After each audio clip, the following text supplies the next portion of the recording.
ಅಮ್ಮ ನನಗೆ ತರ್ತೀನಿ ತಾಳಮ್ಮ.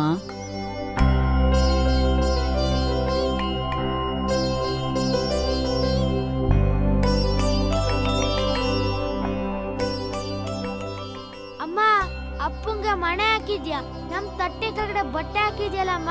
ನೋಡಿ ಮಕ್ಳೇ, ನಾವು ಸೇವಿಸೋ ಪ್ರಸಾದನ ಬರೀ ನೆಲದ ಮೇಲೆ ಇಟ್ಕೋಬಾರ್ದು, ಯಾಕಂದ್ರೆ ಇದು ಪರಮಾತ್ಮನ ಚೈತನ್ಯ ಸ್ವರೂಪ.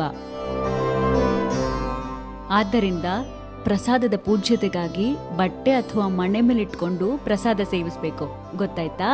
ಅಪ್ಪಾಜಿ, ನಾವ್ ತಿನ್ನೋ ತಿಂಡಿ ಊಟನೆಲ್ಲ ಪ್ರಸಾದ ಅಂತ ಯಾಕೆ ಹೇಳ್ಬೇಕು? ಯಾಕೆಂದ್ರೆ ಈ ಆಹಾರ ದೈವ ಸ್ವರೂಪ, ನಮ್ಮ ಜೀವಕ್ಕೆ ಶಕ್ತಿ ತುಂಬುವಂತಹ ಚೈತನ್ಯ ಶಕ್ತಿಯಾಗಿದೆ. ಇದು ಶಿವಪ್ರಸಾದ. ಒಂದೊಂದು ಅಗಳು ಅನ್ನವನ್ನು ನಾವು ಶಿವಸ್ವರೂಪವೆಂದೇ ಭಾವಿಸಬೇಕು. ಆದ್ದರಿಂದ ನಾವು ಸೇವಿಸುವ ಯಾವುದೇ ಆಹಾರವನ್ನು ಪ್ರಸಾದ ಅಂತ ಕರಿಬೇಕು, ಪ್ರಸಾದ ಭಾವದಿಂದ ಸ್ವೀಕರಿಸಬೇಕು. ರೀ, ನನ್ಗೊಂದು ಸರ್ವಜ್ಞನ ವಚನ ನೆನ್ಪಾಗ್ತಾ ಇದೆ. ಅದೇನಮ್ಮ ಅದು ಸರ್ವಜ್ಞನ ವಚನ? ಹೇಳು, ಮಕ್ಕಳು ಕೇಳಿಸ್ಕೊಳ್ಳಿ.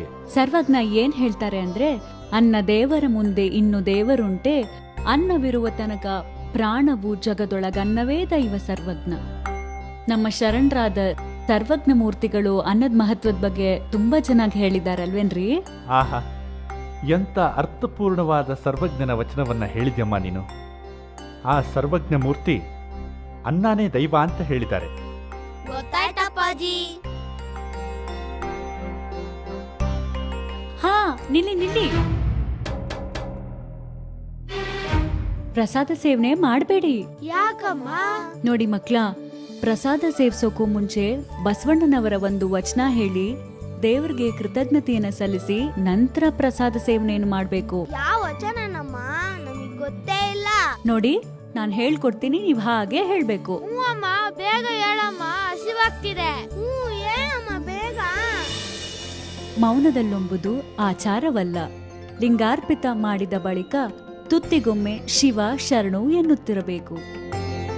ಕೂಡಲ ಸಂಗನ ನೆನೆಯುತ್ತಾ ಉಂಡಡೆ ಕರ್ಣಋತಿಗಳು ಅಡಗುವವು. ಮೌನದಲ್ಲುಂಬುವುದು ಆಚಾರವಲ್ಲ, ಲಿಂಗಾರ್ಪಿತ ಮಾಡಿದ ಬಳಿಕ ತುತ್ತಿಗೊಮ್ಮೆ ಶಿವ ಶರಣು ಎನ್ನುತ್ತಿರಬೇಕು. ಕೂಡಲ ಸಂಗನ ನೆನೆಯುತ್ತಾ ಉಂಡಡೆ ಕರಳ ವೃತ್ತಿಗಳು ಅಡಗುವವು. ಸರಿ, ಈಗ ತಟ್ಟೆ ನೋಡ್ಕೊಂಡು ನಿಧಾನವಾಗಿ ಪ್ರಸಾದ ಸೇವನೆ ಮಾಡಿ. ಅಮ್ಮೋರೇ, ನಾನು ಪ್ರಸಾದ ಸೇವಿಸ್ಬೋದೇ? ಅಪ್ಪಣೆ ಕೊಡ್ತಿರೋ? ಅಲ್ಲ ರೀ, ಮೌನದಲ್ಲೊಂಬುದು ಆಚಾರವಲ್ಲ ಅನ್ನೋ ವಚನ ಗೊತ್ತಿದ್ರು ಬರೀ ಮನ್ಸ್ನಲ್ಲೇ ಹೇಳ್ಕೊಂತ ಇದ್ದೀರಲ್ಲ, ಸ್ವಲ್ಪ ಜೋರಾಗಿ ಹೇಳ್ಬೇಕು ತಾನೆ? ಓಹೋ, ಆಯ್ತಮ್ಮ, ಆಯ್ತು. ಇನ್ನು ಮೇಲೆ ನಾನು ವಚನನ ಜೋರಾಗೇ ಹೇಳ್ತೀನಿ, ಆಯ್ತಾ? ಸರಿ, ಪ್ರಸಾದ ಸೇವನೆ ಮಾಡಿ. ಮಕ್ಳ, ನೀವು ಪ್ರಸಾದ ಸೇವನೆ ಮಾಡಿ.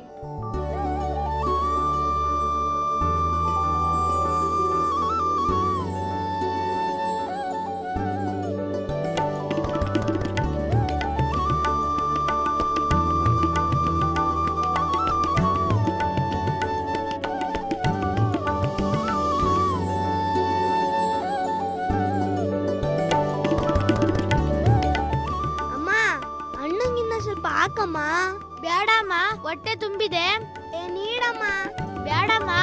ಬೇಡಮ್ಮ, ಪ್ರಸಾದನ ಬಲವಂತವಾಗಿ ನೀಡಬಾರ್ದು, ಹೆಚ್ಚಾಗಿ ನೀಡಿಸ್ಕೊಂಡು ತಟ್ಟೆಯಿಂದ ಚೆಲ್ಬಾರ್ದು. ಎಂಥ ಮುತ್ತಿನಂತ ಮಾತು ಹೇಳಿದ್ಯಮ್ಮ.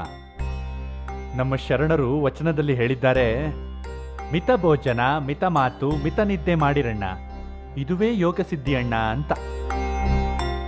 ಈ ವಚನ ಎಷ್ಟು ಚೆನ್ನಾಗಿದೆ ಅಲ್ವಾ? ಹೌದು ರೀ, ತುಂಬಾನೇ ಚೆನ್ನಾಗಿದೆ. ಅಕ್ಕ ಮಹಾದೇವಿಯವರು ಕೂಡ ಇದನ್ನೇ ಹೇಳಿದ್ದಾರೆ, ಆಹಾರವ ಕಿರಿದು ಮಾಡಿರಣ್ಣ, ಅಧಿಕ ಆಹಾರದಿಂದ ರೋಗಗಳು ಹೆಚ್ಚುವುದೆಂದು. ಹೌದು, ಸತ್ಯ ಶುದ್ಧ ಕಾಯಕದಿಂದ ಸಂಪಾದಿಸಿ ತಯಾರಿಸಿದ ಆಹಾರವು ಶುದ್ಧ ಸಿದ್ಧ ಪ್ರಸಿದ್ಧ ಆಹಾರವಾಗುತ್ತದೆ. ಶುದ್ಧ ಪ್ರಸಾದವು ಗುರು ಪ್ರಸಾದವಾಗಿ, ಸಿದ್ಧ ಪ್ರಸಾದವು ಲಿಂಗ ಪ್ರಸಾದವಾಗಿ, ಪ್ರಸಿದ್ಧ ಪ್ರಸಾದವು ಜಂಗಮ ಪ್ರಸಾದವಾಗಿ ಪರಿವರ್ತನೆ ಆಗುತ್ತದೆ. ಅಂದ ಹಾಗೆ ನನಗಿನ್ನೂ ಸ್ವಲ್ಪ ಪ್ರಸಾದ ಬೇಕಿತ್ತಲ್ಲ, ಏನು ಮಾಡೋದು? ನಾಟಕ ಸಾಕು, ಪ್ರಸಾದ ಬಡಿಸ್ತೇನೆ, ಆದ್ರೆ ತಟ್ಟೆಲ್ ಬಿಡಬಾರ್ದು. ಆಯ್ತು ಮಾರಾಯ್ತಿ, ನೀಡಿದ್ರೆ ಸಾಕು. ನೀಡಮ್ಮ, ನೀಡು.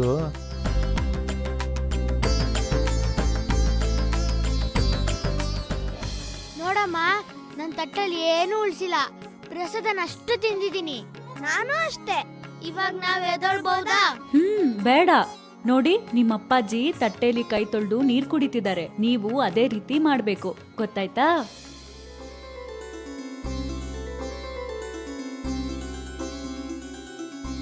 प्रसादं लिङ्गार्पितम्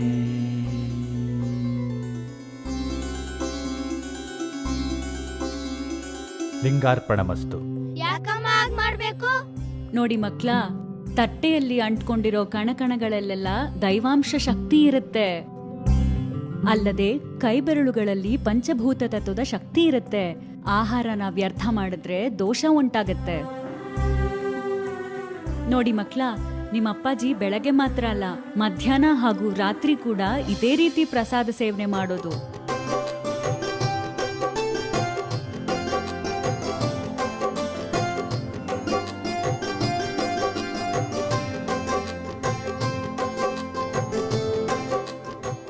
ಓಂ ಶ್ರೀ ಗುರು ಬಸವಲಿಂಗಾಯ ನಮಃ. ನಾವು ಅಪ್ಪಾಜಿ ತರ ಮಾಡೋಣ.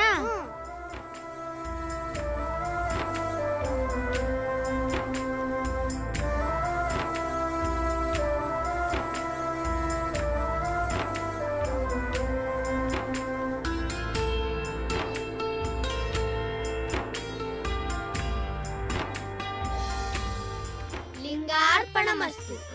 ಮುಗಿತಾ ಮಕ್ಕಳೇ? ಆಯ್ತಪ್ಪಾಜಿ. ನಾವಿನ್ ಹೇಳ್ಬೋದಾ? ಹಾ ರೀ, ನೀವಿನ್ ಹೇಳ್ಬೋದು. ಅಂದ ಹಾಗೆ ನೀನು ದೇವರಿಗೆ ಥ್ಯಾಂಕ್ಸ್ ಹೇಳೋದನ್ನೇ ಮರ್ತ್ಬಿಟ್ಟಿಯಲ್ಲ. ಅದೇಗ್ರಿ? ಅಲ್ಲ, ಈ ಅನ್ನ ಕೊಟ್ಟೋನು ಆ ಪರಮಾತ್ಮ ತಾನೆ. ಆ ಪರಮಾತ್ಮನಿಗೊಂದು ಧನ್ಯವಾದ ಹೇಳೋದು ಬೇಡವೇ? ಅದೇಗ್ರಿ ದೇವ್ರಿಗೆ ಧನ್ಯವಾದ ಹೇಳೋದು? ನಮ್ಮ ಶರಣರಾದ ಜೇಡರ ದಾಸಿಮಯ್ಯನವ್ರು ಹೇಳ್ತಾರೆ, ಇಳೆ ನಿಮ್ಮ ದಾನ, ಬೆಳೆ ನಿಮ್ಮ ದಾನ, ಎತ್ತು ನಿಮ್ಮ ದಾನ, ಬಿತ್ತು ನಿಮ್ಮ ದಾನ, ಸುತ್ತಿ ಹರಿವ ಸಾಗರ ನಿಮ್ಮ ದಾನ, ಸುಳಿದು ಬೀಸುವ ವಾಯು ನಿಮ್ಮ ದಾನ, ನಿಮ್ಮ ದಾನವನುಂಡು ಅನ್ಯರನ್ನು ಹೊಗಳುವ ಕುನ್ನಿಗಳನೇನೆಂಬೆ ರಾಮನಾಥ ಅಂತ. ಹೌದ್ರಿ, ಈಗ ನಂಗೆ ತೃಪ್ತಿ ಆಯ್ತು. ಇದೇ ತಾನೇ ನಾವು ಪ್ರತಿನಿತ್ಯ ಪ್ರಸಾದ ಸೇವಿಸುವ ರೀತಿ, ನೀತಿ, ಪದ್ಧತಿ. ಹೌದು. ಪ್ರತಿದಿನ ನಾವು ಹೀಗೆ ಮಾಡ್ತೀವಿ. ನೋಡಿ, ಅನ್ನದ ಮಹತ್ವ, ಶರಣರ ತತ್ವ ಎಷ್ಟು ಸೊಗಸಾಗಿದೆ. ಒಂದು ತುತ್ತು ಅನ್ನದ ಹಿಂದೆ ಸಾವಿರಾರು ಜನರ ಶ್ರಮ ಮತ್ತು ಬೆವರು ಇರುತ್ತದೆ. ಇಂತಹ ಪ್ರಸಾದವನ್ನ ಮದುವೆ ಹಾಗೂ ಮತ್ತಾವುದೇ ಮಂಗಳ ಕಾರ್ಯಗಳಲ್ಲಿ ವ್ಯರ್ಥ ಮಾಡುವುದು ದೇವರ ದೃಷ್ಟಿಯಲ್ಲಿ ಅಪರಾಧವೆನ್ನಿಸುತ್ತದೆ. ಆದ್ದರಿಂದ ಎಲ್ಲರೂ ಅನ್ನದೇವರನ್ನು ಪೂಜ್ಯ ಭಾವನೆಯಿಂದ ನೋಡಬೇಕು. ಶರಣು ಶರಣಾರ್ಥಿ. ಓಂ ಶ್ರೀ ಗುರು ಬಸವಲಿಂಗಾಯ ನಮಃ. शरणु शरणार्ति